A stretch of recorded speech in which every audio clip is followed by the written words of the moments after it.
നമസ്കാരം, ഭാരത് ലൈവിലേക്ക് സ്വാഗതം. നമസ്കാരം. പ്രശാന്ത്, 3 സീറ്റുകൾ ബി ജെ പിക്ക് ലഭ്യമായി. എന്നാണ് 12% വോട്ടുകൾ, 11 ചില്ലുവാനും ബി ജെ പിക്ക് വോട്ടുകൾ ലഭിച്ചിട്ടുണ്ട് എന്നാണ് മനസ്സിലാക്കാൻ സാധിക്കുന്നത്. NDAക്ക് 14%. പക്ഷേ നേരത്തെ ഉണ്ടായിരുന്നതിൽ നിന്ന് വളരെ കുറവാണ്. 4-5% കുറവ് ഉണ്ടായിട്ടുണ്ട്. ലോക്സഭാ തെരഞ്ഞെടുപ്പിൽ നിന്ന് വളരെ കുറവാണ്. അപ്പോൾ തദ്ദേശ തെരഞ്ഞെടുപ്പിനോട് ഏതാണ്ട് അടുത്ത് നിൽക്കുന്നു. തദ്ദേശ തെരഞ്ഞെടുപ്പിൽ കുറഞ്ഞിട്ടുണ്ട്, അതുകൊണ്ടാണ് അതിനോട് അടുത്ത് നിൽക്കുന്നത്. യഥാർത്ഥത്തിൽ ഇത്രയും വോട്ട് പെർസെൻറ്റേജ് കിട്ടിയാൽ മതിയോ കേരളത്തിൽ? ഇതിൻ്റെ ഈ 3 സീറ്റും ഈ 2 തെരഞ്ഞെടുപ്പിലെ അടുത്തടുത്ത 2 തെരഞ്ഞെടുപ്പുകൾ, യഥാർത്ഥത്തിൽ ഒരു തെരഞ്ഞെടുപ്പ് കഴിഞ്ഞ് മറ്റൊരു തെരഞ്ഞെടുപ്പ് വരുമ്പോൾ കേരളത്തിലെ ബി ജെ പിക്ക് നല്ല രീതിയിൽ വോട്ട് നേടാവുന്നതാണ്. കാരണം തദ്ദേശ തെരഞ്ഞെടുപ്പ് എന്ന് പറയുമ്പോൾ അറിയാം, തദ്ദേശ തെരഞ്ഞെടുപ്പിൽ നന്നായി പ്രവർത്തിച്ചിട്ടുണ്ടെങ്കിൽ അടുത്ത 3 മാസം കഴിഞ്ഞ് വരുന്ന തെരഞ്ഞെടുപ്പ് എന്ന രീതിയിൽ ഈ തെരഞ്ഞെടുപ്പിൽ വലിയ ഗുണങ്ങളും ഫലങ്ങളും ഉണ്ടാക്കാൻ കഴിയാവുന്ന ഒരു തെരഞ്ഞെടുപ്പായിരുന്നു നടന്നത്. പക്ഷെ അതൊന്നും സംഭവിച്ചില്ല എന്നുള്ളതാണ്. 3 സീറ്റ് കിട്ടി എന്നുള്ളത് കൊണ്ട് മാത്രം. ആ 3 സീറ്റ് കിട്ടിയതിൻ്റെ കഥ എന്ന് പറഞ്ഞാൽ 3 സീറ്റിൽ 2 സീറ്റും വളരെ വൃത്തിയായി ഭംഗിയായി അവിടെ പ്രവർത്തിച്ചുകൊണ്ടിരുന്ന 2 പേർ വർഷങ്ങളായി പ്രവർത്തിച്ചതിൻ്റെയും നിയമത്ത് അടിസ്ഥാനപരമായ വോട്ടുകൾ അവിടെ ഉള്ളതിൻ്റെയും ഒരു ഗുണമാണ് ലഭ്യമായത്. മറ്റേ ഒരിടത്തും പറയപ്പെടുന്ന ഒരു നീക്കവും ഉണ്ടായില്ല എന്നുള്ളതാണ് ഏറ്റവും പ്രധാനപ്പെട്ട കാര്യം. എവിടേക്കോ കഴിഞ്ഞ തവണയും 10 മണ്ഡലങ്ങളിലോളം, എനിക്ക് മനസ്സിലാവുന്ന 10 മണ്ഡലങ്ങളിലോളം 2ാം സ്ഥാനത്തുണ്ടായിരുന്നു. അതിലിപ്പോൾ 3 മണ്ഡലം 1ാം സ്ഥാനത്തേക്ക് വന്നു. ബാക്കിയുള്ളത് ഇപ്പോഴും പിടിച്ചെടുക്കാൻ കഴിഞ്ഞിട്ടില്ല. വരുന്ന തെരഞ്ഞെടുപ്പിൽ കേരളം ബി ജെ പി ഭരിക്കും എന്ന് എല്ലാവരും ഉറ്റുനോക്കുന്ന തെരഞ്ഞെടുപ്പാണ്. ഇപ്പോൾ ഈ തെരഞ്ഞെടുപ്പിൻ്റെ ഒരു ധാർമ്മികമായ ഉത്തരവാദിത്വം ഏറ്റെടുത്തുകൊണ്ട്, ഈ പരാജയത്തിൻ്റെ ധാർമ്മിക ഉത്തരവാദിത്വം ഏറ്റെടുത്തുകൊണ്ട് ഇതിൻ്റെ ഉത്തരവാദിത്വം ആരാണ് യഥാർത്ഥത്തിൽ ഇതിൻ്റെ ധാർമ്മികമായ ഉത്തരവാദിത്വം ഏറ്റെടുക്കേണ്ടത്? ബി ജെ പി സംസ്ഥാന അധ്യക്ഷൻ ഇപ്പോൾ MLA കൂടിയായിരിക്കുന്നു. അദ്ദേഹത്തിന് എന്തെങ്കിലും മാറ്റം ഉണ്ടാകുമോ? ഒരുപാട് ചോദ്യങ്ങളാണ്. ഒരു കാര്യം വ്യക്തമാണ്, തെരഞ്ഞെടുപ്പിന് മുമ്പ് BJPയിലെ 2ാമൻ, അത് നമ്മുടെ കേന്ദ്ര ആഭ്യന്തരമന്ത്രി കൂടിയായ മുൻ ദേശീയ അധ്യക്ഷൻ അമിത്ഷായാണ്. ഈ അനിൽ ചന്ദ്ര ഷാ, അദ്ദേഹത്തെ അറിയപ്പെടുന്നത് തന്നെ രാഷ്ട്രീയ ചാണക്യൻ എന്നാണ്, അല്ലേ? പ്രിയങ്ക ഗാന്ധി പാർലമെന്റിൽ എന്താ പറഞ്ഞേ? ഇപ്പോൾ നമ്മുടെ സാക്ഷാൽ ചാണക്യൻ കടന്നു വരികയാണെങ്കിൽ അങ്ങയെ കണ്ട് നമസ്കാരം പറയും, അങ്ങേക്ക് കൈയടിക്കും, അങ്ങയെ ആദരിക്കും എന്നൊക്കെയാണ് പറഞ്ഞത്, അല്ലേ? അപ്പോൾ അത് അങ്ങനെയുള്ള ആ രാഷ്ട്രീയ ചാണക്യൻ ഒരേ ഒരു സ്ഥലത്താണ് അദ്ദേഹത്തിന് പഴച്ചു പോയത്. ഇപ്പൊ ഈ VD സതീശൻ ചാണക്യനാന്ന് പറഞ്ഞ് നടക്കുന്നുണ്ട് കേട്ടോ. അല്ല, ആയിക്കോട്ടെ. അത് കേരളത്തിലാണ്. അദ്ദേഹം പറഞ്ഞു കേരളത്തിൽ 25% വോട്ടെത്തും BJP, കേരളത്തിൽ ഭരണം പിടിക്കും. അത് പോട്ടെ, ഈ ഭരണം പിടിക്കും എന്നുള്ളത് നമുക്കങ്ങ് കളയാം. കാരണം അതെല്ലാവരും, ഈ തോക്കുന്ന പാർട്ടി പോലും ഞങ്ങൾ ഭരണം പിടിക്കും തെരഞ്ഞെടുപ്പ് സമയത്ത് പറയും. ഈ വെറും 26 സീറ്റ് മാത്രം വിജയിച്ച CPIM പറഞ്ഞുകൊണ്ടിരുന്നതാണ് തുടർ ഭരണം ഉറപ്പാകുന്ന. നമുക്ക് 26 സീറ്റുകളെ ജയിച്ചിട്ടുള്ളൂ, 37% വോട്ടുണ്ടെന്നൊന്നും പറഞ്ഞിട്ട് കാര്യമില്ല, അല്ലേ? അതെ അതെ. സത്യം പറഞ്ഞാൽ CPIയുമായിട്ട് തട്ടിച്ചു നോക്കുമ്പോൾ CPMന്റെ പ്രകടനം വളരെ മോശമാണ് എന്ന് പറയേണ്ടി വരും. ഇരിക്കട്ടെ. അപ്പം അതുകൊണ്ട് ഭരണം പിടിക്കും എന്നുള്ളത് നമ്മളൊരു സാധാരണ പറയുന്ന ഒരു പ്രയോഗം. നരേന്ദ്രമോദിയും പറഞ്ഞു, അമിത്ഷായും പറഞ്ഞു, അങ്ങനെ ഒരുപാട് തവണ പറയുമ്പോഴാണ് പിടിക്കാൻ പറ്റുന്നത്. അപ്പൊ ദേശീയ നേതാക്കളെല്ലാം അതൊരു സ്വപ്നമാണ്, ഒരു ടാർഗറ്റാണ്. അത് തന്നെയാണ് പണ്ട് 2 സീറ്റിൽ നിന്നും രാജ്യത്തിന്റെ ഭരണം പിടിക്കുമെന്ന് പറഞ്ഞ പോലെ തന്നെ അത് ലോങ് റണ്ണിൽ സാധ്യമാകുമായിരിക്കാം. 84-ൽ തുടങ്ങിയ ആ അശ്വമേധം 96-ലും 98-ലും ഒക്കെ എത്തിയപ്പോൾ പ്രാവർത്തികമായി. കേവലം ഒരു വ്യാഴവട്ടം കൊണ്ട്, അല്ലെങ്കിൽ ഒരു 15 വർഷം കൊണ്ട് അത് സാധ്യമായി. അപ്പോൾ പക്ഷെ ഇവിടെ ചിന്തിക്കേണ്ട ഒരു കാര്യമുണ്ട്. 25% വോട്ട് എവിടെ പോയി? അത് കിട്ടേണ്ടതായിരുന്നു. ശരിക്കും 10%-ന് താഴെയാണ് നിൽക്കുന്നത്. ഞാൻ NDAയുടെ കാര്യമാണ് പറയുന്നത്. BJP മൊത്തത്തിൽ അല്ല, NDA 25% വോട്ട് പിടിക്കും. നോക്കൂ, ആ 25%-ന്റെ അടുത്ത് പോലും എത്താൻ പറ്റിയില്ല. പോട്ടെ, ഒരു 20%-ന് മുകളിൽ വോട്ടെത്തിയിരുന്നെങ്കിൽ നമുക്ക് BJPയുടെ വിജയമാണ് എന്ന് പറയാം. വിജയമാണ്, വളർച്ച ഉണ്ടായിരുന്നു. 3 സീറ്റ് കിട്ടിയതുകൊണ്ട് വളർച്ചയായില്ല. 3 സീറ്റ് കിട്ടിയത് കൊണ്ട് വളർച്ചയില്ല. അതാണ് ഞാൻ പറഞ്ഞത്. ഈ BJPയെ സംബന്ധിച്ച് ലോക്സഭാ തെരഞ്ഞെടുപ്പിൽ ഏതാണ്ട് 19 ഞാൻ കൃത്യമായി സംഖ്യ ഓർക്കുന്നില്ല, 20% അടുത്ത് വോട്ട്, 19 കൂട്ടിക്കോളൂ, ബാക്കി ചില്ലറ അങ്ങ് കളയാം. 19% വോട്ട് കിട്ടിയ NDA ഇപ്പോൾ 14%, ഒറ്റയടിക്ക് 5% കുറഞ്ഞിരിക്കുന്നു. ഈ 5% കുറയും എന്നുള്ളത് തദ്ദേശ തെരഞ്ഞെടുപ്പിലും തെളിഞ്ഞ കാര്യമാണ്. എന്നിട്ടും അത് മാറ്റം വരുത്തിയില്ല എന്നുള്ളത്. തദ്ദേശ തെരഞ്ഞെടുപ്പിലും കൃത്യമായിട്ട് BJPക്ക് 14% വോട്ടാണ് കിട്ടിയത്, 15-ന് താഴെ. അതെ പ്രശാന്ത്, ഞാൻ വിചാരിക്കുന്ന ഒരു കാര്യം പറഞ്ഞിട്ട് ഇടയ്ക്കിടയ്ക്ക് ഈ പറയുന്നത് നമ്മുടെ പ്രേക്ഷകർ ഇടയ്ക്കിടയ്ക്ക് പറയും അദ്ദേഹത്തെ ഒന്ന് പറയാൻ വിടൂ, ശ്രീലം മിണ്ടാതിരിക്കുന്നത് നമ്മൾ ഓർക്കുമ്പോഴും പറയാറുണ്ട്. അതെ അതെ. അപ്പോൾ മഹതിയെ ഒന്ന് സംസാരിക്കാൻ അനുവദിക്കൂ, നിങ്ങൾ ഇടയ്ക്ക് കയറി പറയരുത്. അതെ. അപ്പോൾ ഇതിനകത്ത് എന്താ സംഭവിച്ചതെന്ന് വെച്ചാൽ ഞങ്ങൾ പരസ്പരം അങ്ങോട്ടും ഇങ്ങോട്ടും ഓർക്കുമ്പോൾ പറയുന്നത് നിങ്ങൾക്ക് കൂടുതൽ ഇൻഫർമേഷൻ കിട്ടാൻ വേണ്ടിയാണ് ഇത് പറയുന്നത്. അതായത് സാധാരണഗതിയിൽ നമ്മളിപ്പോൾ ഒരു തെരഞ്ഞെടുപ്പ് നടന്നു, ആ തെരഞ്ഞെടുപ്പ് നടന്നു അല്ലെങ്കിൽ നമ്മൾ എന്തെങ്കിലും ഒരു കാര്യം ചൂണ്ടിക്കാട്ടിയാൽ അത് മനസ്സിലാക്കാനോ അല്ലെങ്കിൽ പറഞ്ഞത് ശരിയാണ് എന്ന് ചിന്തിച്ചുകൊണ്ട് അതിൽ മാറ്റം വരുത്താനോ കഴിയുന്ന ഒരു ലീഡർഷിപ്പ് ക്വാളിറ്റി ഉള്ള ആരും തന്നെ BJPയിൽ ഇല്ല എന്നാണ് എനിക്ക് മനസ്സിലാക്കാൻ സാധിക്കുന്നത്. അതിന് പകരം ആരെങ്കിലും ഒരു അഭിപ്രായം പറഞ്ഞാൽ അവരെ സംഘടനാ വിരുദ്ധരായി ചിത്രീകരിച്ച് അവരെക്കുറിച്ച് മോശം പറഞ്ഞ് അവരെക്കുറിച്ച്, അതായത് ആ വ്യക്തി പിന്നീട് സമൂഹത്തിൽ നിന്നും അവരെ എങ്ങനെ മറ്റുള്ളവരിൽ നിന്ന് വെറുപ്പിക്കാം, സമൂഹത്തിൽ നിന്ന് ഇല്ലാതാക്കാം, ഊരുവിലക്ക് പ്രഖ്യാപിക്കാം എന്നാണ് ഇവർ ചിന്തിക്കുന്നത്. ഇത് നമ്മൾ തദ്ദേശ തെരഞ്ഞെടുപ്പ് കാലത്തും നമ്മൾ പറഞ്ഞിരുന്നു. ഈ 3 സീറ്റ് കിട്ടിയതും തദ്ദേശ തെരഞ്ഞെടുപ്പ് കാലത്ത് നമ്മൾ പറഞ്ഞിരുന്നു, ഈ കിട്ടിയ തിരുവനന്തപുരം കോർപ്പറേഷന്റെ ഭരണം കിട്ടിയത് ഒരിക്കലും ഈ BJPയുടെ BJPയുടെ വിജയമെന്ന് പറയാനും കഴിയില്ല. അതായത് കഴിഞ്ഞ കാലങ്ങളായി ഉണ്ടായിട്ടുള്ള ഒരാളുടെ വിജയമെന്നോ ഒരു സംസ്ഥാന കമ്മിറ്റിയുടെ വിജയമെന്നോ ഒരു സംസ്ഥാന എന്താണ് അവിടെ സംഭവിച്ചതെന്ന് പറയാം.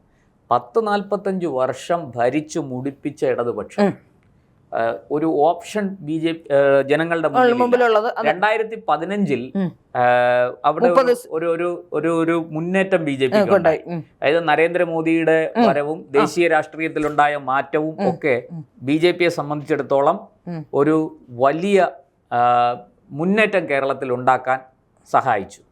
അത് തദ്ദേശ തെരഞ്ഞെടുപ്പിൽ പ്രതിഫലിച്ചു. BJPക്ക് തിരുവനന്തപുരത്ത് 35 സീറ്റ് കിട്ടി. സത്യത്തിൽ അന്ന് ഇടതുപക്ഷം ഏറ്റവും വലിയ ഒറ്റക്കക്ഷിയായി, ഭൂരിപക്ഷം കിട്ടിയില്ല അല്ലേ. അന്ന് BJP മനസ്സ് വെച്ചിരുന്നെങ്കിൽ കുറച്ചുകൂടെ മുന്നോട്ട് പോകാമായിരുന്നു. പക്ഷെ എന്തൊക്കെയോ കാരണങ്ങൾ കൊണ്ട് ഒരു പക്ഷേ ജനം വേണ്ട വിധത്തിൽ എന്ന് വെച്ചാൽ BJP എല്ലാ തവണയും മത്സരിക്കുന്ന പോലെ തന്നെ എന്ന് കരുതിയിരുന്നു. ഒരു വലിയ മാറ്റം സംഭവിച്ചെങ്കിലും അത് ഈ ഭരണത്തിലേക്ക് എത്തിയില്ല. ഇനി ഈ തിരുവനന്തപുരത്ത് ഭരണം കിട്ടാൻ മറ്റൊരു കാരണമുണ്ട് പ്രശാന്ത്. നിരന്തരമായി എന്ത് സമരം നടന്നാലും തിരുവനന്തപുരത്താണ് നടക്കുന്നത്. അപ്പൊ തിരുവനന്തപുരത്തുള്ള കൗൺസിലർമാർ കുറച്ച് അലർട്ടാണ്. അപ്പൊ അവർക്ക് ഉള്ള ഒരു സാഹചര്യം അവർ ജനങ്ങളുടെ ഇടയിലേക്ക് കുറച്ചുകൂടി പോകുന്നുണ്ട്. പക്ഷെ അത്രത്തോളം വേറെ ഒരു സ്ഥലത്തും ഇല്ല. കൗൺസിലർമാരോ പഞ്ചായത്ത് മെമ്പർമാരോ ബേസിക് ലെവൽ പ്രവർത്തിക്കുന്ന ബൂത്ത് തല പ്രവർത്തകനും പ്രവർത്തിച്ചെങ്കിലേ നാളെ ജയിക്കുള്ളൂ. അത് അപ്പൊ അല്ല കൗൺസിലർ ഉണ്ട്, അല്ലെ പഞ്ചായത്ത് മെമ്പർ ഉണ്ട്, അയാൾ മാത്രം പ്രവർത്തിച്ചോട്ടെ എന്നുള്ളതല്ല. എല്ലാവരുടെയും കൂട്ടായ പ്രവർത്തനത്തിലൂടെ മാത്രം. ഇപ്പൊ കേരളത്തിൽ ഭരണം പിടിക്കാൻ പോകുന്നു എന്ന് പറയുമ്പോൾ ഏതെങ്കിലും 10 പേരെ വെച്ചുകൊണ്ട് ഭരണം പിടിക്കാൻ പറ്റില്ല. കേരളത്തിൽ ഭരണം പിടിക്കണമെങ്കിൽ അതിന് അനുകൂലമായ സാഹചര്യം കേരളത്തിൽ ഉണ്ടാവണം. തീർച്ചയായിട്ടും എല്ലാ വീടുകളിലും സമ്പർക്കം ചെയ്യണം. എല്ലാ വീടുകളിലും സമ്പർക്കം ചെയ്യുന്ന മാത്രമല്ല, ഞാൻ പറഞ്ഞു വന്നത് പൂർത്തിയാക്കിയിട്ട് അതിലേക്ക് വരാം. 2020-ൽ അതുപോലെ തന്നെ BJP വീണ്ടും മത്സരിക്കുന്നു. BJP നഗരഭരണം പിടിക്കുമെന്നുള്ളൊരു പ്രതീതി ഉണ്ടാക്കുന്നു. ഈ ഇന്നത്തെ മേയർ VV രാജേഷിന്റെ നേതൃത്വത്തിലാണ് അന്നും തെരഞ്ഞെടുപ്പ്. പക്ഷെ അന്ന് 35 സീറ്റിൽ BJP. മറ്റൊരു വലിയ അപകടം ഉണ്ടായത് കോൺഗ്രസ് 10 സീറ്റിലേക്ക് ചുരുങ്ങുകയും ഇടതുപക്ഷം വലിയ ഭൂരിപക്ഷം നേടി അധികാരത്തിൽ വരികയും ചെയ്തു. അപ്പോൾ BJP അവിടെ ശരിക്കും പ്രതിപക്ഷത്തങ്ങ് ഒതുങ്ങി. പക്ഷേ 2015 തൊട്ട് 20 വരെ ഉണ്ടായിരുന്നത് പോലെ അല്ല, 20 തൊട്ട് 25 വരെ കൗൺസിലർമാര് ശക്തമായിട്ട് ചെറിയ വിഷയങ്ങളിൽ പോലും ശക്തമായ പ്രതിഷേധം ഉയർത്തി. ഇത് തിരുവനന്തപുരം നിവാസികൾ കണ്ടുകൊണ്ടിരിക്കുക. പ്രതിഷേധം ഉയർത്തി മാത്രമല്ല, അത് അവർ പുറത്തെത്തിക്കാൻ, അതായത് അകത്ത് കൗൺസിലിനകത്ത് നടന്ന് അതെല്ലാം പുറത്ത് ജനങ്ങളെ ബോധ്യപ്പെടുത്താൻ, ഇതെല്ലാം പുറത്തു കൊണ്ടുവന്ന് ജനങ്ങളെ അറിയിച്ചു, സമരം ചെയ്തു. അതിശക്തമായ സമരങ്ങൾ തിരുവനന്തപുരം നഗരസഭ ആദ്യമായിട്ട് കണ്ടു. അതുകൊണ്ടാണ് ജനം BJPയെ 2025-ൽ നഗരസഭാ ഭരണം കൊടുത്തത്. CPM-നെ സാഹികെട്ടു, ഇനി ഇതെങ്ങനെങ്കിലും ഇതൊന്ന് പോയി എന്ന് പറഞ്ഞു. പക്ഷെ അവിടെ നമ്മൾ മനസ്സിലാക്കേണ്ടത് BJPക്ക് അധികാരം കിട്ടിയപ്പോൾ 10 സീറ്റ് മാത്രം ഉണ്ടായിരുന്ന കോൺഗ്രസ് 20 സീറ്റിലേക്ക് വന്നു എന്നുള്ളതാണ്. ഈ ഭൂരിപക്ഷം ഉണ്ടായിരുന്ന CPM 29 സീറ്റിലേക്ക് താഴ്ന്നു എന്നുള്ളത്. ഇത് തന്നെയാണ് കേരള രാഷ്ട്രീയത്തിലും സംഭവിച്ചത്. അത് ഈ പറഞ്ഞതുപോലെ സീറ്റ് കിട്ടിയത് തിരുവനന്തപുരം ജില്ലയും പിന്നെ തിരുവനന്തപുരത്തെ അതേ അഫക്റ്റ് തന്നെയാണ്. കാരണം പ്രതിപക്ഷത്തുണ്ടായിരുന്ന ഭരണപക്ഷത്തെത്തുമ്പോൾ BJP 3 സീറ്റ് പിടിക്കുന്നു. BJPക്ക് ഒരു അല്പം മെച്ചമുണ്ടാകുന്നു. മറ്റിടത്ത് BJP അധികാരത്തിൽ വന്നപ്പോൾ കോൺഗ്രസ് സീറ്റ് കൂടി. ഈ സത്യത്തിൽ ശ്രീലെ ഇത് മാത്രം ഒന്ന് ചിന്തിച്ചു. ഭരണവിരുദ്ധ വികാരം മുതലെടുക്കാൻ കേരളത്തിലെ BJPക്ക് പറ്റിയില്ല. വികസനം മാത്രം പറഞ്ഞാൽ വോട്ടാവില്ല. വികസനം മാത്രം പറയുകയും സോഷ്യൽ മീഡിയയിൽ തള്ളുകയും ചെയ്ത വോട്ടാവില്ല. PR ഏജൻസികൾ വിചാരിച്ചാൽ വോട്ടാക്കില്ല. നിങ്ങളുടെ രാജീവ് ചന്ദ്രശേഖരന്റെ പ്രതിച്ഛായ നന്നാകും. എനിക്ക് അദ്ദേഹത്തിനോട് ഒരു വിരോധവുമില്ല, മറിച്ച് ബഹുമാനമേ ഉള്ളൂ. അദ്ദേഹം മന്ത്രിയായിരുന്ന ആളാണ്, നല്ലയാളാണ്, അഴിമതി ഇല്ലാത്ത ആളാണ്, ഒക്കെ ഞാൻ അംഗീകരിക്കുന്നു. പക്ഷേ അങ്ങയുടെ പ്രതിച്ഛായ കൊണ്ട് മാത്രം BJPക്ക് കേരളത്തിൽ ഭരണത്തിൽ വരാൻ സാധിക്കില്ല. മറ്റൊരു കാര്യം കൂടിയുണ്ട്. ഇപ്പോ നരേന്ദ്രമോദിയുള്ള ഭൂരിപക്ഷം BJP സർക്കാരുകളുള്ള ഒരു സംസ്ഥാനത്ത് നമുക്ക് ഭരണം പിടിക്കാൻ എളുപ്പം, ഒരു രാജ്യത്ത് ഭരണം പിടിക്കാൻ എളുപ്പമാണ് പല സംസ്ഥാനങ്ങളിലും. അതേ സാഹചര്യമല്ല കേരളത്തിലുള്ളത്. കേരളത്തിൽ ഹൈലി പൊളിറ്റിക്കലായ മനുഷ്യരുള്ളിടത്ത് നറേറ്റീവുകൾ ക്രിയേറ്റ് ചെയ്യാൻ പ്രാപ്തരായി തൊട്ടപ്പുറത്ത് മറ്റുള്ളവർ നിൽക്കുമ്പോൾ വലിയ എഫേർട്ടും വലിയ ശ്രമങ്ങളും കേരളത്തിലെ ജനങ്ങളുടെ ഭാഗത്തു നിന്നും ഉണ്ടാവണം. അതിന് വേണ്ടത് സോഷ്യൽ മീഡിയ ക്യാമ്പയിനുകൾ മാത്രമല്ല, ജനങ്ങളുടെ ഇടയിലേക്ക് നേരിട്ട് സംവദിക്കാൻ കഴിയുന്ന ആൾക്കാരുണ്ടാവണം, ജനങ്ങളുമായി ബന്ധമുള്ളവരുണ്ടാകണം, മുഖ്യധാരാ മാധ്യമങ്ങളുടെ ഭാഗമായി ചർച്ചയ്ക്ക് പോകുന്നവർ. വളരെ ഈ വന്ന മാറ്റങ്ങളൊക്കെ അതിൻ്റെ വലിയ ഗുണങ്ങളുണ്ടായിട്ടുണ്ട്. ആ നല്ല കൊള്ളാവുന്ന ആൾക്കാരെ ചർച്ചയ്ക്ക് സെലക്ട് ചെയ്ത് വിട്ട് എന്താണ് പറയാനുള്ളതെന്ന് പറഞ്ഞിട്ട് തന്നെ ചാനൽ ഫ്ലോറിൽ നിന്ന് വരാൻ കഴിയുന്ന തരത്തിലുള്ള ആൾക്കാരുണ്ടാവണം, ഉണ്ടാവണം. ഇപ്പോൾ ഒരു കാലഘട്ടത്തിൽ ഞാൻ പറഞ്ഞില്ലേ, ശ്രീജിത്ത് പണിക്കരൊക്കെ ഒരുപക്ഷെ ശ്രീജിത്ത് പണിക്കരെ എന്തൊക്കെ പറഞ്ഞാലും ചില കാര്യങ്ങളുടെ സത്യാവസ്ഥകൾ ജനങ്ങളെ ബോധിപ്പിക്കുന്നതിൽ ശ്രീജിത്ത് പണിക്കരൊക്കെ വഹിച്ച പങ്ക് ഇപ്പോൾ BJPയിൽ ഇല്ലെങ്കിലും സന്ദീപ് വാര്യർ പോലും 5 പൈസ ചെലവില്ലാതെ ശ്രീജിത്ത് പണിക്കരെ പോലെയുള്ളവർ BJPക്ക് ചെയ്തു കൊടുത്ത ഉപകാരം വളരെ വലുതാണ്. അതെ, അതുപോലെ ഞാൻ പറഞ്ഞു വന്നത്, അപ്പോൾ അങ്ങനെ ഈ PR ഏജൻസികളെ താഴെ തട്ടിലുള്ള പ്രവർത്തനമാകില്ല. താഴെ തട്ടിൽ നമ്മുടെ ബൂത്ത് തലത്തിൽ വരെ പ്രവർത്തകർ ഒരു പാർട്ടിക്കുണ്ട്. എനിക്ക് തോന്നുന്നു CPM-ന്റെ വിജയം നിങ്ങളൊന്ന് ആലോചിച്ച് നോക്കൂ. CPM-ന് ഇപ്പോഴും ഈ 37% വോട്ട് കിട്ടിയത് എങ്ങനെയാണ്? ഇത്രയും വെറുപ്പിച്ചിട്ടും ഇത്രയും ഭരണവിരുദ്ധ വികാരം ശക്തമായിരുന്നിട്ടും CPM 37% വോട്ട് പിടിച്ചു. താഴെ തട്ടിൽ അവരുടെ നോക്കൂ, തിരുവനന്തപുരം സെൻട്രൽ മണ്ഡലം എടുക്കാം. തിരുവനന്തപുരം സെൻട്രൽ മണ്ഡലത്തിൽ CP ജോൺ ജയിച്ചു. ഏതാണ്ട് 45,000 വോട്ടാണ്, അത് 45,000 ചില്ലുവാന വോട്ടാണ് കിട്ടിയത്. രണ്ടാം സ്ഥാനത്ത് വന്നത് LDF ആണ്. CPM-ന്റെ സുധീർ കരമന സ്വതന്ത്ര സ്ഥാനാർത്ഥിയായിട്ട് മത്സരിച്ച് അദ്ദേഹം 35,700 ചില്ലുവാന വോട്ട് പിടിച്ചു. മൂന്നാം സ്ഥാനത്ത് വന്ന BJPയുടെ കരമന ജയൻ 35,200 മറ്റോ വോട്ട് പിടിച്ചു. ഇവർ തമ്മിൽ ഏതാണ്ട് 500 വോട്ടിന്റെ വ്യത്യാസമേ ഉള്ളൂ ഈ 2-3 സ്ഥാനങ്ങൾ തമ്മിൽ. സത്യത്തിൽ കരമന ജയൻ ഒരു 20,000-ന് മുകളിലേക്ക് വോട്ട് പോകില്ല എന്ന് പോലും ഞാൻ ഭയന്നിരുന്നു. കാരണം ഞാൻ കരുതിയിരുന്നു. ഞാൻ താമസിക്കുന്ന മണ്ഡലമാണത്. അവിടെ കരമന ജയന്റെ വർക്ക് വളരെ മോശമായിരുന്നു. ഞാനും എന്റെ വോട്ട് തിരുവനന്തപുരത്തായിരുന്നു. എന്റെ വീട്ടിലൊന്നും ഒരാളും ഒരിക്കൽ പോലും ഒന്നും വന്നിട്ടില്ല. അവിടെ BJPക്ക് ഒന്നാമത് 8 വാർഡുകളിലാണ് BJP ജയിച്ചത്. ആ 8 വാർഡുകളിലും കാര്യമായിട്ട് വർക്ക് നടന്നു. ആ 8 വാർഡുകളിൽ നിന്ന് കാര്യമായിട്ട് വോട്ട് കിട്ടിയിട്ടുണ്ടാവും. ആ കാരണം എന്താണെന്ന് വെച്ചാൽ BJP ജയിച്ച വാർഡുകളിൽ ആ കൗൺസിലർമാർക്ക് ഒരു ഉത്തരവാദിത്വം, അവരുടെ അതായത് ഞങ്ങൾക്ക് കിട്ടിയ വോട്ട് കുറഞ്ഞു പോകരുത്, നഷ്ടപ്പെട്ടു പോകരുത്. അവർ അതിശക്തമായിട്ട് വർക്ക് ചെയ്യുകയും BJP ആ 8 വാർഡുകളിൽ നല്ലവണ്ണം സ്കോർ ചെയ്യുകയും ചെയ്തു. ബാക്കിയുള്ള വാർഡുകളിലൊക്കെ പേരിനായിരുന്നു പ്രവർത്തനം. അത് സത്യത്തിൽ കരമന ജയൻ, ഞാൻ കരുതിയത് അങ്ങനെയാണ്, അദ്ദേഹം ഒരു 20,000-നും 25,000-നും ഇടയ്ക്ക് വോട്ടിൽ നിൽക്കും എന്നാണ്. പക്ഷെ എന്നെ അത്ഭുതപ്പെടുത്തിക്കൊണ്ട് അദ്ദേഹം വോട്ട് എണ്ണുന്ന സമയത്ത് ലീഡ് ചെയ്തു ഇടയ്ക്ക്. എന്ന് മാത്രമല്ല, ഈ രണ്ടാം സ്ഥാനത്തിന്റെ തൊട്ടു പുറകിൽ 3-ാം സ്ഥാനത്തെത്തി. ഒരു പക്ഷേ BJP അവിടെ ഒരു മികച്ച സ്ഥാനാർത്ഥിയെ, കുറെ കൂടി മികച്ച സ്ഥാനാർത്ഥിയെ, അതായത് ശ്രീലേഖ IPS-നെ പോലെ ഒരാളെ നിർത്തിയിരുന്നെങ്കിൽ, അല്ലെങ്കിൽ കൃഷ്ണകുമാറിനെ പോലെ ഒരാളെ നിർത്തിയിരുന്നെങ്കിൽ ഇക്കുറി BJP ജയിച്ചു പോയേനെ. അതിനുള്ള സാധ്യത വളരെ കൂടുതലായിരുന്നു. അത് അപ്പോൾ സ്ഥാനാർത്ഥി നിർണയത്തിൽ BJPക്ക് ഉണ്ട്. തീർച്ചയായിട്ടും പല മണ്ഡലങ്ങളും ഉണ്ട്. ഇത് മാത്രമല്ല, ഇപ്പോൾ കോഴിക്കോടൊക്കെ എലത്തൂര് A ക്ലാസ് മണ്ഡലം എന്ന് പറയുന്ന കോഴിക്കോട് എലത്തൂര് മാത്രമേ ഉള്ളൂ. ആ എലത്തൂര് A ക്ലാസ് കൂടുതൽ വോട്ട് കഴിഞ്ഞ തവണ പിടിച്ച മണ്ഡലം മാറ്റിയിട്ട് വേറൊരാളെ, ആരും അറിയാത്ത ഒരാളെ കൊണ്ട് നിർത്തി. അപ്പൊ ആരുടെ നോമിനി നേരത്തെ അവിടെ മത്സരിച്ച ആൾ ഇപ്പോ സംസ്ഥാന വക്താവാണ്, ജയചന്ദ്രൻ മാഷ്. അദ്ദേഹത്തെ മാറ്റിയിട്ട് പുതിയ ഒരു അധ്യാപകനെ, ആരാണെന്ന് പോലും പ്രവർത്തകർക്ക് അറിയില്ല. മാത്രമല്ല കഴിഞ്ഞ പ്രാവശ്യത്തെക്കാട്ടി വോട്ട് കുറയുകയും ചെയ്തു. അപ്പൊ ഇതൊക്കെ ആരുടെ ബുദ്ധിയാണ്? ഞാൻ പറഞ്ഞു പല സ്ഥലങ്ങളിലും അങ്ങനെ ഉണ്ടായിട്ട്. ഇപ്പം പാറശാല എങ്ങനെയാണ് സ്ഥാനാർത്ഥി വന്നതെന്ന് സംബന്ധിച്ച് BJPയിൽ തന്നെ വലിയ പ്രശ്നങ്ങൾ നടക്കുന്നുണ്ട്. ഒരു പേയ്മെന്റ് സീറ്റ് ആണെന്ന തരത്തിലുള്ള ചർച്ചകൾ പാറശാല സ്ഥാനാർത്ഥിയെ പറ്റിയുണ്ട്. അതെ, പാറശാല സ്ഥാനാർത്ഥിയെ കുറിച്ച് അങ്ങനെ ഉണ്ടായിരുന്നു.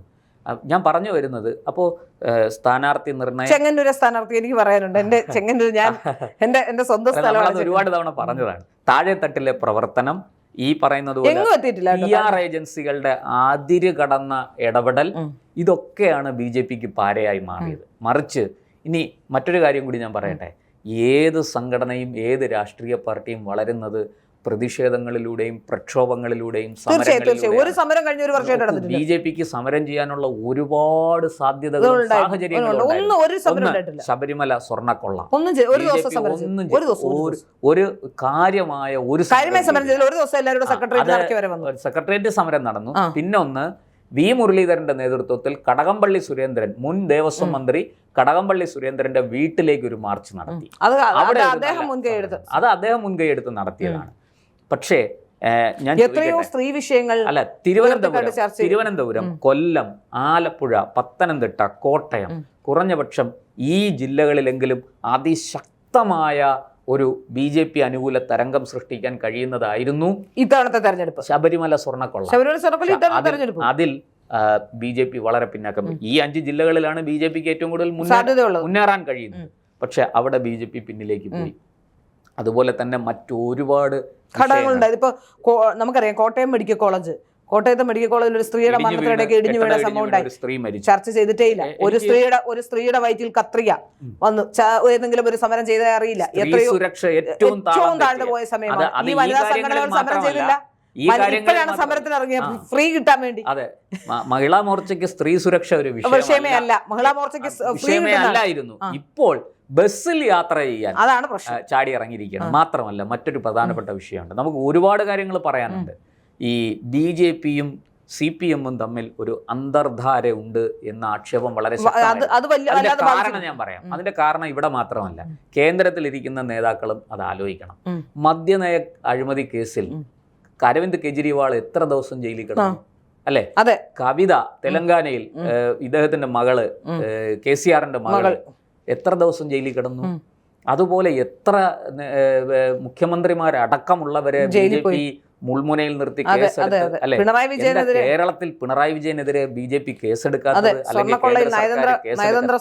നയതന്ത്ര സ്വർണ്ണക്കടത്ത് മുതൽ ഇങ്ങോട്ട് ഒരുപാട് വിഷയങ്ങൾ. ഇതിലൊന്നും ഈ പിണറായി വിജയനെ ഒരു തരത്തിലും നോക്കൂ, ഒരു വിദേശ രാജ്യത്തിന്റെ ഭരണാധികാരി അല്ലെങ്കിൽ അവിടുത്തെ ഒരു വളരെ പ്രധാനപ്പെട്ട മന്ത്രി നമ്മുടെ രാജ്യത്ത് വരുമ്പോൾ പ്രോട്ടോകോൾ തെറ്റിച്ച് ആ ആളിനെ സ്വന്തം വീട്ടിലേക്ക് വിളിച്ചു.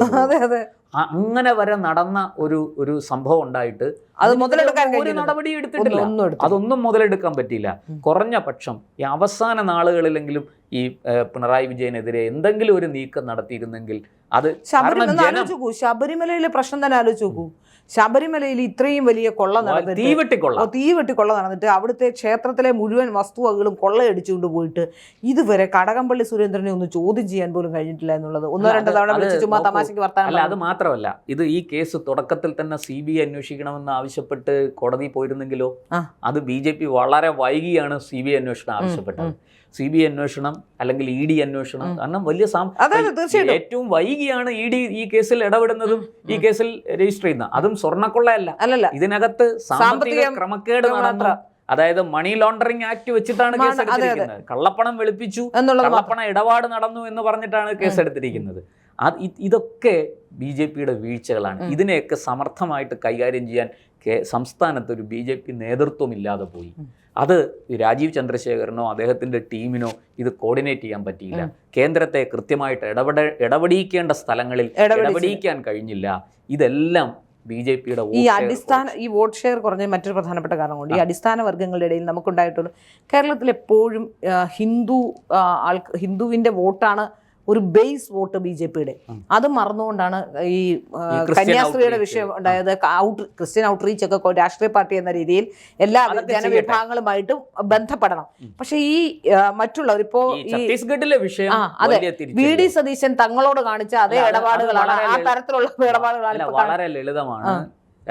ഛത്തീസ്ഗഡിലെ വിഷയത്തിൽ അനൂപ് ആന്റണിക്ക് വിജയിക്കാൻ വേണ്ടി, തിരുവല്ലയിൽ വിജയിക്കാൻ വേണ്ടി ഞാൻ വളരെ കൃത്യമായിട്ട് പറയുന്നു, അതിനുവേണ്ടി മാത്രം ഉണ്ടാക്കിയെടുത്ത ഒരു ആസൂത്രിത നീക്കമാണ്.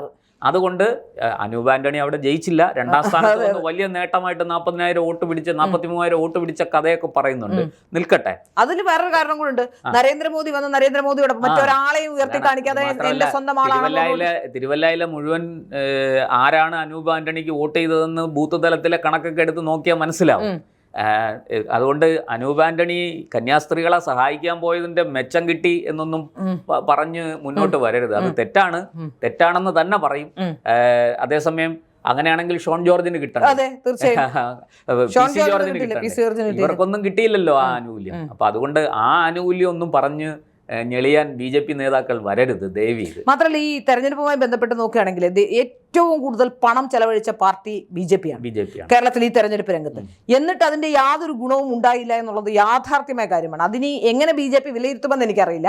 എങ്ങനെയാണ് ഇപ്പൊ ഇത് നമ്മൾ പറയുമ്പോൾ ഇനി നമ്മളെ മോശക്കാരാക്കി ചിത്രീകരിക്കുന്ന അപ്പുറത്തെ കാര്യമില്ല. പക്ഷെ ഏറ്റവും കൂടുതൽ പണം ഒഴുക്കിയ ഒരു രാഷ്ട്രീയ പാർട്ടി എന്ന രീതിയിൽ ആ പണം കൃത്യമായി ഉപയോഗിച്ചിരുന്നുവെങ്കിൽ, ആ പണം പ്രചരണ പ്രവർത്തനങ്ങൾക്കും കേരളത്തിലെ ഓരോ ബൂത്ത് തല പ്രവർത്തനത്തിനും ഒക്കെ കൃത്യമായി ഉപയോഗിച്ചിരുന്നുവെങ്കിൽ തീർച്ചയായും അത് ഗുണകരമായേനെ എന്ന കാര്യത്തിൽ സംശയം. അത് വരട്ടെ, അത് മറ്റൊരു വിഷയമാണ്. നമുക്ക് അത് മാത്രം എടുത്ത് സംസാരിക്കേണ്ടിയിരിക്കുന്നു. കാരണം അതിനകത്ത് വലിയ കുഴപ്പങ്ങളൊക്കെ നടന്നിട്ടുണ്ട്, തട്ടിപ്പൊക്കെ നടന്നിട്ടുണ്ട്. അതിരിക്കട്ടെ, അത് നമുക്ക് പിന്നാലെ വരാം. അപ്പോൾ ഇങ്ങനെ ഈ പറഞ്ഞ പോലെ ഛത്തീസ്ഗഡിലെ കന്യാസ്ത്രീ വിഷയം അത് BJPയുടെ വോട്ട് കുറച്ചു. അത് രാജീവ് ചന്ദ്രശേഖറിന് ആ കാര്യത്തിലുണ്ടായ റീഡിംഗ് തെറ്റായിരുന്നു. അദ്ദേഹത്തിന് കൃത്യമായിട്ട് ഈ പറഞ്ഞതുപോലെ മതപരിവർത്തനത്തിന് നടക്കുന്നവരെ ശരിയാണ് ഈ ഏതെങ്കിലും തരത്തിൽ. പ്രശാന്ത്, എനിക്ക് തോന്നുന്നത് അദ്ദേഹത്തിന് ഇത് മനസ്സിലാവണേ ഒരു 2-3 കൊല്ലം അദ്ദേഹം സംസ്ഥാന പ്രസിഡന്റ് ആയിരിക്കണം. ഇപ്പോൾ അദ്ദേഹത്തിന് ഫീഡ് ചെയ്ത് കൊടുക്കുക, അപ്പോഴത്തേക്ക് ബേസ് വോട്ട് നശിച്ചു. ഇപ്പൊ 14% വോട്ടുണ്ട്, അത് 10%-ലേക്ക് മാറും. ഒരു സംശയം അല്ല, ഒരു സംശയമില്ല. ഈ 2-3 വർഷം ഇരുന്ന് വരുമ്പോ അപ്പൊ ഇങ്ങനെ ഇതെല്ലാം ഈ ഞാൻ പറഞ്ഞ തൊട്ട് ഇതിലെല്ലാം വീഴ്ച സംഭവിച്ചു.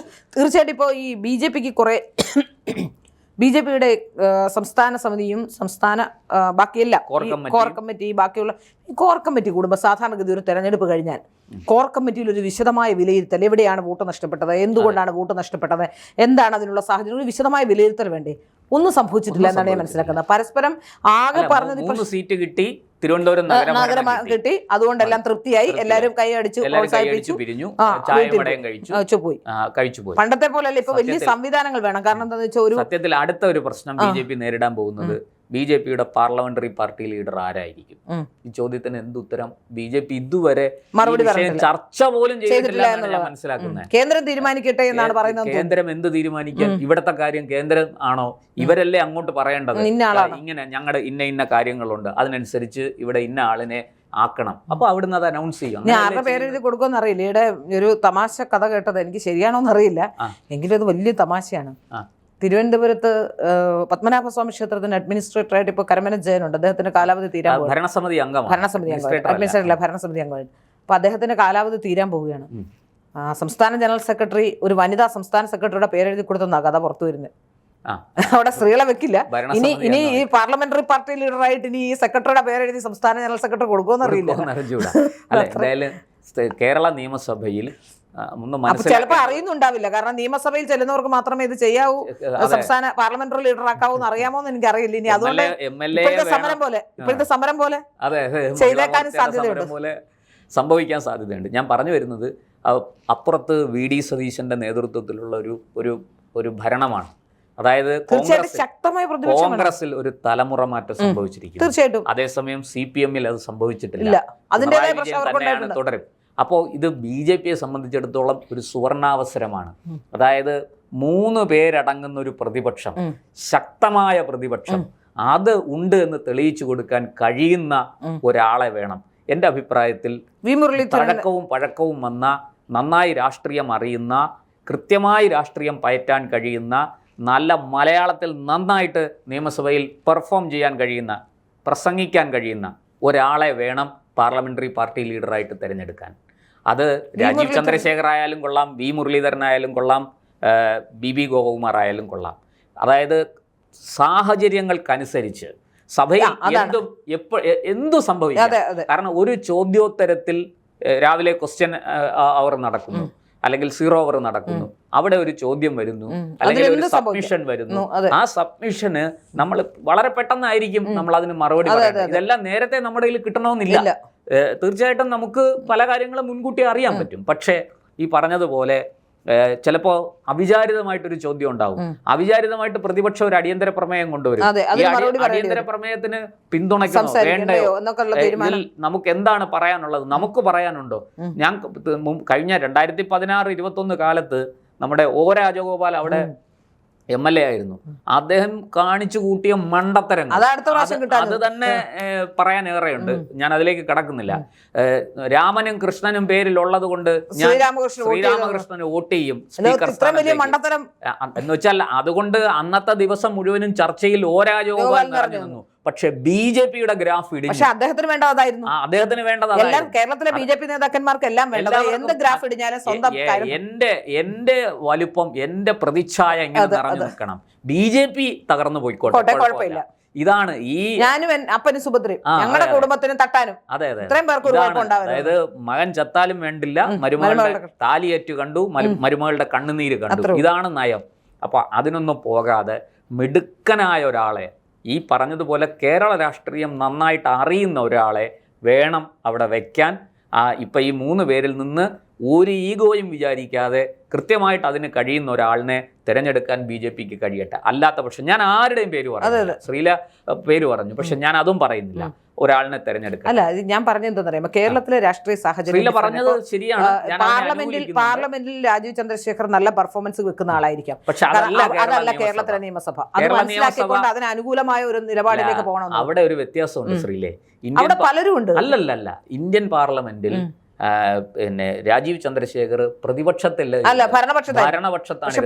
അവിടുന്ന് വരുന്ന ചോദ്യങ്ങൾക്ക് മറുപടി മാത്രം പറഞ്ഞാൽ മതി. ഇതല്ല, അവിടെ രാഷ്ട്രീയം കളിക്കാൻ നരേന്ദ്രമോദിയുണ്ട്, അമിത്ഷാ ഉണ്ട്, മറ്റു പലരുമുണ്ട്. അവിടെ ഒന്നും രാജീവ് ചന്ദ്രശേഖരന്റെ അല്ലെങ്കിൽ V മുരളീധരന്റെ ഒന്നും ആവശ്യമില്ല. പക്ഷെ കേരള നിയമസഭ അതല്ല. ഇപ്പോൾ BJP ഇരിക്കുന്നത് ഭരണപക്ഷത്തല്ല, പ്രതിപക്ഷത്താണ്.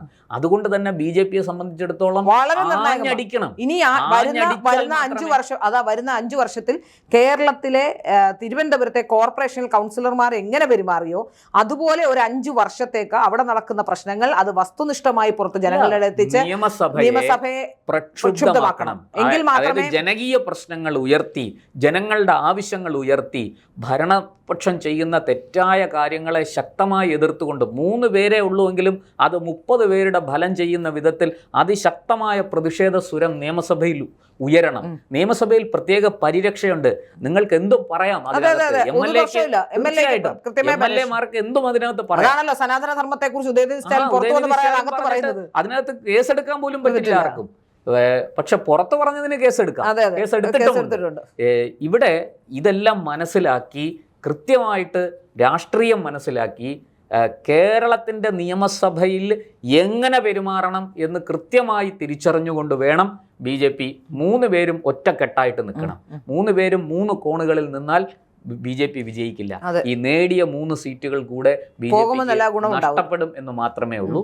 മറിച്ച് ഒപ്പം തങ്ങളുടെ മണ്ഡലങ്ങൾ, ഇപ്പോൾ ശ്രീല പറഞ്ഞല്ലോ, നേമത്ത് നേമത്ത് വാസ്തവത്തിൽ BJP ജയിച്ചത് മറ്റ് 2 സ്ഥലത്തും കൃത്യമായ രാഷ്ട്രീയ പോരാട്ടം നടത്തിയാണ് BJP ജയിച്ചത്.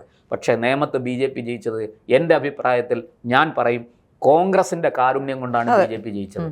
കാരണം കഴിഞ്ഞ തവണ K മുരളീധരൻ പിടിച്ച വോട്ട് ഇക്കുറി ശബരിനാഥൻ പിടിച്ചിരുന്നെങ്കിൽ BJP തോറ്റേനെ. ശിവൻകുട്ടി അവിടെ നാമമാത്രമായ വോട്ടിനെങ്കിലും ജയിച്ചേനെ. കാരണം എല്ലാവർക്കും ഇപ്രാവശ്യം കോൺഗ്രസ് ഒരു MLA കൂടി വരണ്ട എന്ന് കോൺഗ്രസ് തീരുമാനിച്ചു. മാത്രമല്ല, ഈ തവണ കേരളത്തിലെ മുഴുവൻ സ്ഥലങ്ങളിലും ജയിക്കാനുള്ള സാഹചര്യം ഉണ്ടായിരുന്നു. അത് കോൺഗ്രസിന് മനസ്സിലായിട്ടുണ്ട്. അപ്പോൾ കോൺഗ്രസിലെ നേതാക്കന്മാർ, മികച്ച നേതാക്കന്മാരും മുൻനിര നേതാക്കന്മാരും മത്സരിക്കാൻ തയ്യാറായില്ല നിയമത്ത് എന്നുള്ളതാണ്. അവർ പലരെയും സ്ഥാനാർത്ഥികളാക്കാൻ നോക്കി, പുറത്തുനിന്ന് പലരെയും കൊണ്ടുവരാൻ നോക്കി. പക്ഷെ അതൊന്നും ഫലപ്രദമായി വിനിയോഗിക്കാത്തതുകൊണ്ട് അവസാനം കരുതി BJP-യെ ചൊറിയണ്ട, RSS-നെ പ്രകോപിപ്പിക്കേണ്ട. കഴിഞ്ഞ തവണ കുമ്മനം രാജശേഖരനെ മനഃപൂർവ്വം കോൺഗ്രസ് ഇടപെട്ടാണ് തോൽപ്പിച്ചത്. ഇല്ലെങ്കിൽ കുമ്മനം രാജശേഖരൻ ജയിച്ചു വന്ന സാധ്യതയുണ്ടായിരുന്നു. പക്ഷെ ആ തോൽവിക്ക് കാരണമായ K മുരളീധരൻ അദ്ദേഹത്തിന് വലിയ പുനർവിചിന്തനം പറഞ്ഞല്ലോ, ഞാൻ ഈ തെരഞ്ഞെടുപ്പിൽ തോറ്റിരുന്നെങ്കിൽ ഇനി മത്സരിക്കുന്നില്ല എന്ന് തീരുമാനിച്ചു. അതുകൊണ്ട് തന്നെ കോൺഗ്രസ് അവിടെ നിയമം ഈ പറയുന്നത് പോലെ അങ്ങ് വിട്ടു പേരിനൊരു തന്നതാണ്. ഒരു സ്ഥാനാർത്ഥിയായിട്ട് സ്ഥാനാർത്ഥിയെ വിട്ടു നിർത്തി തന്നതാണ്. ഒരു 30,000-ന് താഴെ വോട്ട് പിടിച്ച് കോൺഗ്രസ് സ്വയം തോറ്റുകൊടുത്തു. കോൺഗ്രസിന്റെ കാരുണ്യം കൊണ്ടാണ് BJPയുടെ സംസ്ഥാന പ്രസിഡന്റ് ജയിച്ചത് എന്ന് പറയുന്നത് നാണക്കേടാണ് സത്യത്തിൽ. പക്ഷേ അതാണ് അവിടെ സംഭവിച്ചത്. ബുദ്ധിയുണ്ടെങ്കിൽ ഈ പറഞ്ഞ കാര്യങ്ങളെക്കുറിച്ച്, അതായത് BJPയുടെ ഭാവി രാഷ്ട്രീയമായിട്ട് BJPക്ക് ഉയരണം, ഭരണം പിടിക്കണം, 2031-ലെങ്കിലും ഈ 3 പക്ഷെ അത് ഭരണം പിടിക്കണമെങ്കിൽ ഒരുപാട്, ഞാൻ പറഞ്ഞില്ലേ, ഭരണം പിടിക്കണമെങ്കിൽ ഒരുപാട് അതും കൂടി പറഞ്ഞ് ഞാൻ നിർത്താം. 70-ന് മുകളിലേക്ക് സംഖ്യയിലേക്ക് MLA-മാർ എത്തണം എന്നൊക്കെ പറഞ്ഞ് മുന്നോട്ട് BJP പോകണം. അവിടെ ഒരു ഈഗോയും വിചാരിക്കേണ്ട. രണ്ടാമത്തെ കാര്യം, ഏറ്റവും താഴെ തട്ടിൽ സംഘടന ഉണ്ടാക്കണം. അതിന് നിങ്ങൾ ഈ ഒരു വാക്കുകൂടെ പറഞ്ഞോട്ടെ, രാഷ്ട്രീയ പ്രവർത്തനം നടത്തണം. അതെ, രാഷ്ട്രീയ പ്രവർത്തനം വേണം. അതിന് ആരും നിങ്ങളുടെ ആരുടെയും പിണിയാളുകളെ വെച്ച് നടത്തരുത്. കൊള്ളാവുന്ന ആൾക്കാർ അവിടെ ഉണ്ടെങ്കിൽ അവരെ ഓപ്റ്റ് ചെയ്തുകൊണ്ട് അതത് സ്ഥലത്തെ കൊള്ളാവുന്ന നേതാക്കന്മാരെ കണ്ടുപിടിച്ച് സംഘടനയ്ക്ക് ഗുണകരമാകുന്നവർ ഏത് രീതിയിലാണെങ്കിലും, ഇപ്പോൾ ഞാൻ പറഞ്ഞില്ല, പലതരത്തിലുള്ള ഓർഗനൈസിംഗ് കപ്പാസിറ്റി ഉള്ളവർ വേണം, സംസാരിക്കാൻ അറിയുന്നവർ വേണം, ലീഡ് ചെയ്യാൻ അറിയുന്നവർ വേണം. അപ്പൊ എല്ലാവരും ഉണ്ടെങ്കിലും ഒരു ഏകോപനം ഉണ്ടാകണം. ആ കോർഡിനേഷൻ ശരിയായെങ്കിൽ മാത്രമേ ഒരു രാഷ്ട്രീയ പ്രസ്ഥാനത്തിന് മുന്നോട്ട് പോകാൻ കഴിയുള്ളൂ. അതിനെയാണ് ഈ രാഷ്ട്രീയ ചാണക്യം എന്ന് പറഞ്ഞത്. അത് കറക്റ്റ് ആവുന്നതുകൊണ്ടാണ് അമിത്ഷാ രാഷ്ട്രീയ ചാണക്യനെന്ന് പറയപ്പെടുന്നത്. അതുകൊണ്ട് ലളിതമായിട്ട് പറയാം, സോഷ്യൽ എഞ്ചിനീയറിംഗ് നടത്താൻ, സോഷ്യൽ എഞ്ചിനീയറിംഗ് നടത്താൻ അറിയണം. ഓർഗനൈസിംഗ്, ഈ പറയുന്ന പോലെ സംഘടനാ പ്രവർത്തനം, ഓർഗനൈസേഷണൽ ആക്ടിവിറ്റീസ് അത് ചെയ്യാൻ അറിയണം. കപ്പാസിറ്റി, രാഷ്ട്രീയ പ്രവർത്തനം നടത്താൻ അറിയണം. ഇതിന്റെ എല്ലാം ഉപരി പൊളിറ്റിക്സ് അറിയണം, രാഷ്ട്രീയ പ്രവർത്തനം നടത്താൻ. നിങ്ങൾ കുറച്ച് ക്ലാസ്സുകളൊക്കെ നിങ്ങളുടെ അകത്തുള്ള ആൾക്കാരെ വെച്ചിട്ടല്ല കേട്ടോ. BJPയുടെ അകത്തുള്ള BJPയുടെ സംസ്ഥാന സെക്രട്ടറി പോയി ബാക്കിയുള്ളവരെ രാഷ്ട്രീയം പഠിപ്പിക്കാൻ നിൽക്കരുത്. രാഷ്ട്രീയം അറിയുന്ന, രാഷ്ട്രീയ തന്ത്രങ്ങൾ അറിയുന്ന, പുറത്തുനിന്ന് ആരെങ്കിലും ഒക്കെ വെച്ച് ക്ലാസ് എടുത്ത്. അത് പണ്ടൊരിക്കൽ, ഞാൻ അത് കുറ്റം പറയുന്നതല്ല, BJP ആദ്യമായിട്ട് തിരുവനന്തപുരം നഗരത്തിൽ നഗരസഭയിൽ 35 സീറ്റ് നേടി. അവിടെ കൗൺസിലർമാർക്ക് ക്ലാസ് എടുക്കാൻ അന്ന് ഇന്നത്തെ ഓർഗനൈസിംഗ് ജനറൽ സെക്രട്ടറി, അന്ന് ജില്ലാ പ്രസിഡന്റ് ആയിരുന്നു അദ്ദേഹം അന്ന് ചെയ്തത്. അതായത് അഡ്വക്കേറ്റ് S. സുരേഷ് അദ്ദേഹം ചെയ്തത്, CPIയുടെ ഒരു നേതാവ് കോർപ്പറേഷനിലിരുന്ന് അടുത്തൂൺ പറ്റി, പെൻഷൻ പറ്റിയ ഒരുത്തൻ, ആളുടെ പേരൊന്നും ഞാൻ പറയുന്നില്ല, അവൻ ആണെങ്കിൽ അവിടുത്തെ തൂണിന് പോലും കൈക്കൂലി വാങ്ങുന്ന ഒരുത്തനാണ്. അയാളെ വിളിച്ചുകൊണ്ടുവന്ന് BJP കൗൺസിലർമാർക്ക് ക്ലാസ് എടുക്കുകയാണ്. നോക്കൂ, ഞാനത് സത്യത്തിൽ ആ വിഷയം അറിഞ്ഞ് ഇങ്ങനെ ഒരു സംഭവം നടക്കുന്നു എന്ന് അറിഞ്ഞപ്പോൾ, എനിക്ക് ഇയാളിനെ അറിയാം, ഇയാൾ നടത്തിയിട്ടുള്ള പല അഴിമതികളും പല സംഭവങ്ങളും എനിക്കറിയാം. പക്ഷേ ഇങ്ങനെ ഒരാളിനെ വിളിച്ചുകൊണ്ടൊന്ന് ക്ലാസ് എടുക്കുന്നു. ഞാനത് കേട്ടപ്പോൾ സത്യത്തെ ആശ്ചര്യപ്പെട്ടു പോയി, അത്ഭുതപ്പെട്ടു പോയി. ഇത്രയ്ക്ക് BJP തരം താഴ്ന്നു. മുമ്പ് BJPക്ക് 6 കൗൺസിലർമാരുണ്ടായിരുന്നതാണ് തൊട്ട് തലേ വർഷം. അതിനു മുമ്പ് 86-ല് ആ കാലത്ത് BJP, അതായത് ഒരു തരത്തിലും BJP ഇവിടെ ജയിക്കില്ല എന്ന് വിചാരിച്ചിരുന്ന കാലത്ത് 6 കൗൺസിലർമാരെ കിട്ടിയ അതാണ്. അന്ന് MS കുമാറിന്റെ നേതൃത്വത്തിൽ BJP നഗരഭരണം കുറച്ചു നാളത്തേക്കെങ്കിലും അട്ടിമറിച്ച് CMBA ഭരണത്തിലേക്ക്. MS കുമാറും BK ശേഖറും ഒക്കെ രാഷ്ട്രീയം അറിയുന്നവരാണ്. ആ കാലത്തുണ്ടായിരുന്ന നമ്മുടെ PP മൂന്തൻ പോലും, അന്ന് PP മൂന്തനെ കഴിവിലേറ്റിയവരാണ്. രാമപിള്ള സാറിനെ കുറിച്ച് ഒന്നും അത് രാമപിള്ള സാറിനെ പോലെയുള്ളവരെ ഏതോ ഒരു CPI നേതാവിനെ കൊണ്ടുവന്ന് ക്ലാസ് എടുക്കുകയാണ്. ദയവ് ചെയ്ത് ഇത്തരം അബദ്ധങ്ങളൊന്നും കാണിച്ചു കളയരുത്. BJPയിൽ തന്നെ നല്ല ആൾക്കാരുണ്ട്, അവരെ കണ്ടെത്തുക. സഹയാത്രികരുണ്ട്, ഈ രാഷ്ട്രീയം നന്നായിട്ട് അറിയാൻ കഴിയുന്ന, ഈ ചാനൽ ചർച്ചകളിൽ പങ്കെടുക്കുന്ന നിഷ്പക്ഷരായ ആൾക്കാരുണ്ട്. അവരെയൊക്കെ വിളിക്കുക. വളരെ കൃത്യമായിട്ട് ഈ പറയുന്നത് എന്തുകൊണ്ടാന്ന് വെച്ചാല്, ഈ സാധാരണഗതി നമ്മൾ ഒരു ചാനൽ ശക്തമായ പ്രതിപക്ഷം വേണം. അതെ അല്ല, ഒരു കാര്യം കൂടി പറയണം. ഇപ്പൊ ഈ സാധാരണഗതിയിൽ ഒരു ചാനൽ പുതിയതായി ഉണ്ടാക്കുമ്പോൾ ക്യാമ്പ് എന്ന് പറഞ്ഞിട്ട് ക്ലാസ്സുകൾ നടത്തും. ആ ക്യാമ്പ് എന്ന് പറയുമ്പോൾ, ഇപ്പോൾ നമ്മളെല്ലാം, ഞാൻ റിപ്പോർട്ടർ ചാനൽ ഉണ്ടായിരുന്ന സമയത്ത് തുടക്കകാലത്ത് നമ്മളെല്ലാം ആദ്യം ചാനൽ തുടങ്ങുന്നതിന് മുമ്പ് തന്നെ എല്ലാവരെയും വെച്ചിട്ട് ക്ലാസ് എടുക്കും. അപ്പോൾ ആ ക്ലാസ് എന്ന് പറയുമ്പോൾ എല്ലാ തരത്തിലുള്ള ആൾക്കാരുണ്ടാവും. ഇപ്പോൾ രാഷ്ട്രീയം, CPIയുടെ ഒരാൾ, CPMന്റെ ഒരാൾ, കോൺഗ്രസിന്റെ ഒരാൾ, അപ്പം ഇങ്ങനെ ഓരോരുത്തരെ വിളിച്ചിട്ട് ക്ലാസ്സുകൾ എടുപ്പിക്കുക. അപ്പോൾ കുറച്ച് ബേസിക്കായി അറിവില്ലാത്തവർക്ക്, ഇപ്പോൾ എല്ലാവരും പത്രപ്രവർത്തകരാകുന്ന ബേസിക് അറിവുള്ളവരല്ല, രാഷ്ട്രീയ പ്രവർത്തന രംഗവും രാഷ്ട്രീയവുമായിട്ടൊക്കെ ബന്ധപ്പെട്ട് നിന്ന ആൾക്കാർക്ക് കുറച്ചുകൂടി ബോധം കാണും. അല്ലാത്തവരൊക്കെ ഈ ഒരു പ്രത്യേകിച്ച് ചാനലിലേക്കൊക്കെ വരുന്നവർ ഒരു സെലിബ്രിറ്റി സ്റ്റാർഡം ഒക്കെ ആഗ്രഹിച്ച് വരുന്ന കുറച്ച് ആൾക്കാരുണ്ടാവും. അപ്പോൾ അവരെ സംബന്ധിച്ചിടത്തോളം അവർക്ക് ഇങ്ങനെ കൂടുതൽ കാര്യങ്ങൾ അറിയണമെന്നില്ല. അപ്പോൾ അത് കുറച്ചൊക്കെ നമുക്ക് ചിന്തിക്കാനുള്ള ഒരു പ്രാപ്തി കൈവരിപ്പിക്കുന്നത് ഇത്തരത്തിലുള്ള ക്ലാസ്സുകളിലൂടെയാണ്. അപ്പം അങ്ങനെ നിങ്ങൾ എന്താണ് കേരളത്തിൻ്റെ രാഷ്ട്രീയ ചരിത്രങ്ങളും കേരളത്തിലെ സാമൂഹ്യ കാലാവസ്ഥയും കേരളത്തിലെ ഇതുവരെ ഉണ്ടായിരുന്ന നിലവിലെ രാഷ്ട്രീയ വർത്തമാനകാല പാർട്ടികളുടെ രാഷ്ട്രീയവും രാഷ്ട്രീയവും ഒക്കെ ഒന്ന് ആനുകാലിക പഠിപ്പിക്കാൻ ശ്രമിക്കും സംഭവങ്ങളും. നിങ്ങളുടെ ആൾക്കാരെ.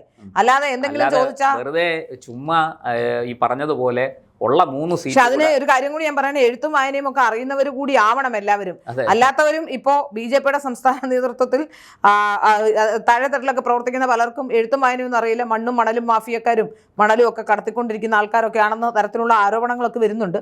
ഏതായാലും 90% ഇപ്പോൾ വന്നിട്ടുള്ള 90% കച്ചവടക്കാരും എല്ലാവരും പാർട്ടിയെ തന്നെ വിറ്റു തിന്നുന്നവരാണെന്ന കാര്യത്തിൽ സംശയമൊന്നുമില്ല. അത്തരത്തിലുള്ള പല സ്ഥലങ്ങളിൽ നിന്നും അത്തരത്തിലുള്ള ആരോപണങ്ങൾ വരുന്നുണ്ട്. അപ്പോൾ ഏതായാലും കുറച്ച് BJPക്ക് ഭരണം കിട്ടണമെങ്കിൽ ഇങ്ങനെ നിന്നാൽ പോരാ.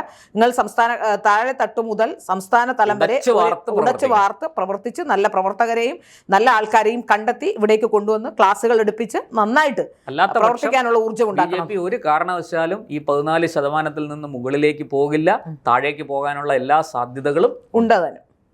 ഇതൊക്കെ ഞങ്ങൾ പറയുമ്പോൾ ഞങ്ങൾക്കെതിരെ നിങ്ങൾ പറഞ്ഞിട്ട് കാര്യമില്ല. ഞങ്ങൾ പറയുന്ന റിയാലിറ്റിയാണ്. ഇനി അഥവാ നിങ്ങളൊന്നും കേൾക്കാൻ തയ്യാറായില്ല, അടുത്ത 5 വർഷത്തിനുള്ളിൽ നിങ്ങൾ തന്നെ അത് മനസ്സിലാക്കും. ഞങ്ങൾ മാധ്യമങ്ങളുടെ ജോലി നിർവഹിക്കുന്നു. ഒരു മാധ്യമം ഈ വിഷയം എടുത്ത് വിശകലനം ചെയ്യുന്നു. ഇതുപോലെ CPM-നെ വിശകലനം ചെയ്തിട്ടുണ്ട്. അതിൽ ഏറ്റവും പ്രധാനമായി ഞങ്ങൾ ഇങ്ങനെ എന്തെങ്കിലും വാർത്ത ചെയ്യുമ്പോൾ ഞങ്ങൾ ബാക്കിയുള്ള വാർത്തകൾ കൂടി നിങ്ങൾ ഞങ്ങളുടെ ചാനലിൽ ഒന്ന് നോക്കുക. ആ ചാനലിൽ ഒരു വിമർശനമായിരിക്കും നിങ്ങൾക്കെതിരെ ഉണ്ടാകുന്നത്. 1000 വിമർശനങ്ങൾ മറ്റേ ആൾക്കാർക്കെതിരെ ഉണ്ടാവും. പക്ഷെ അതൊന്നും നിങ്ങൾ കാണുന്നില്ല. ഞങ്ങളെ വെറുതെ ഇങ്ങനെ മോശക്കാരാക്കി പ്രതിസ്ഥാനത്ത് നിർത്തി നിങ്ങൾ ഞങ്ങളെ ആക്രമിക്കാൻ ശ്രമിക്കുമ്പോൾ ഞങ്ങൾ പറയുന്നത് എന്തുകൊണ്ടാണെന്ന് ഉൾക്കൊണ്ട് നിങ്ങൾ മനസ്സിലാക്കുക എന്നുള്ളത് എനിക്ക് പറയാനുള്ളൂ. മാത്രമല്ല, നിങ്ങൾ ഒരു കാര്യം ചെയ്യുക. നിങ്ങൾ ഈ പറയപ്പെടുന്നല്ലോ ചില ആൾക്കാർ വന്നിട്ട് ഇതൊക്കെ കള്ളമാണ്, അല്ലെങ്കിൽ ഞങ്ങൾക്ക് എന്ത് ഫ്രസ്ട്രേഷനാണ്, ഞങ്ങളുടെ ഗ്രീവൻസ് എന്താണ് അന്വേഷിക്കണം എന്നൊക്കെ പറയുമ്പോൾ ബാക്കിയുള്ള അതിനകത്ത് വരുന്ന കമന്റുകൾ കൂടി നിങ്ങൾ വായിക്കണം. ബാക്കിയുള്ള 99% പേര് ഞങ്ങൾക്ക് അനുകൂലമായാണ് പറയുന്നത്. അത് ഞങ്ങൾ പറയുന്ന കാര്യങ്ങൾ സത്യമാണ് എന്നുള്ളതിന്റെ നേർസാക്ഷ്യമാണ്. അത് ആൾക്കാർ ഞങ്ങളോട് തന്നെ പറയാനുള്ള കാര്യങ്ങൾ പബ്ലിക്കായി കമന്റ് രേഖപ്പെടുത്തുന്നു. അത് നിങ്ങൾ മനസ്സിലാക്കണം. ജനവിധി എന്നതിനപ്പുറത്തേക്ക് ഈ പാർട്ടിയെ സ്നേഹിക്കുന്നവരുടെ അഭിപ്രായമാണ് കമന്റുകളായി കൂടി വരുന്നത് എന്ന് മനസ്സിലാക്കിയാൽ BJPക്ക് കൊള്ളാം.